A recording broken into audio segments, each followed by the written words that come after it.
Firman Kudus untuk kebangunan pagi. Mengenal kebenaran, mutlak untuk kebenaran, dan memberitakan kebenaran di zaman jahat sekarang ini. Minggu ke-6, hari kedua. Roma pasal 1 ayat 1. Dari Paulus, hamba Kristus Yesus, yang dipanggil menjadi rasul, dan dikhususkan untuk memberitakan Injil Allah. Roma pasal 1 ayat 3-4. Tentang anaknya, yang secara jasmani berasal dari keturunan Daud, dan menurut Roh Kekudusan, dinyatakan oleh kebangkitannya dari antara orang mati, bahwa dialah anak Allah yang berkuasa, Yesus Kristus Tuhan kita.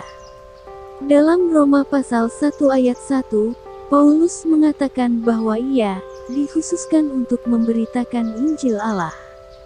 Kemudian ia mengatakan bahwa Injil Allah ini berkenaan dengan Putra Allah, Yesus Kristus Tuhan kita. Ini menunjukkan bahwa Injil Allah adalah Injil keputraan.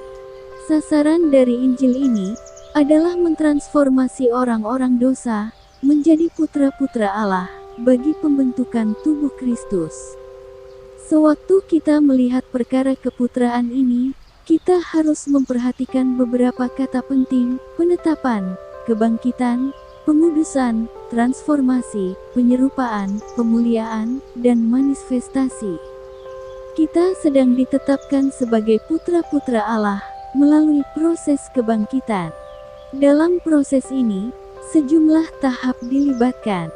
Tahap-tahap ini meliputi pengudusan, transformasi, penyerupaan, dan pemuliaan. Pemuliaan ini juga akan menjadi manifestasi.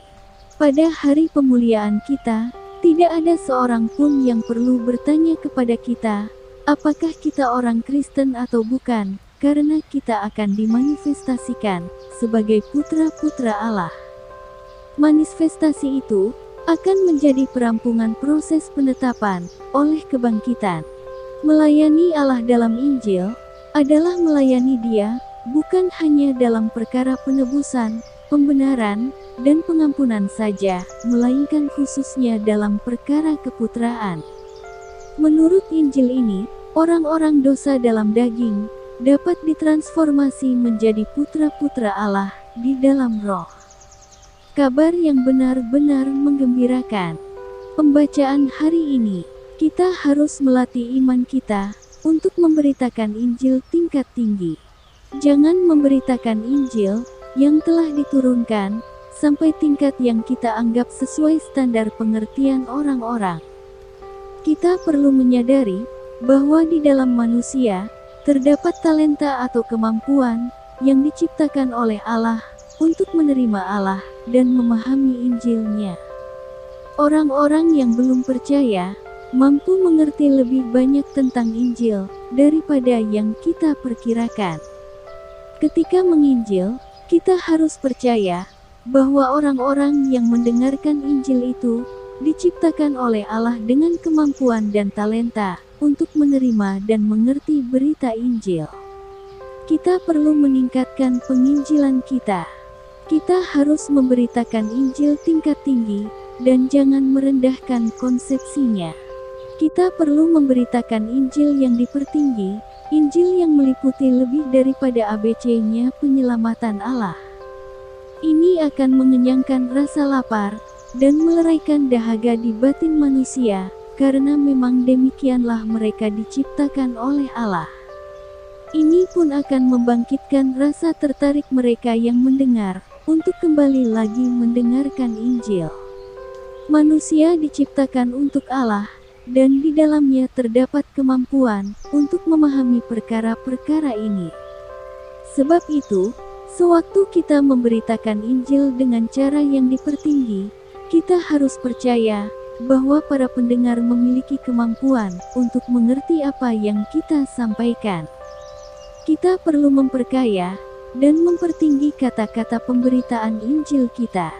Perwujudan Allah adalah Kristus, realisasi Kristus adalah Roh itu, hasil Roh itu adalah tubuh Kristus, dan perampungan tubuh Kristus adalah Yerusalem baru.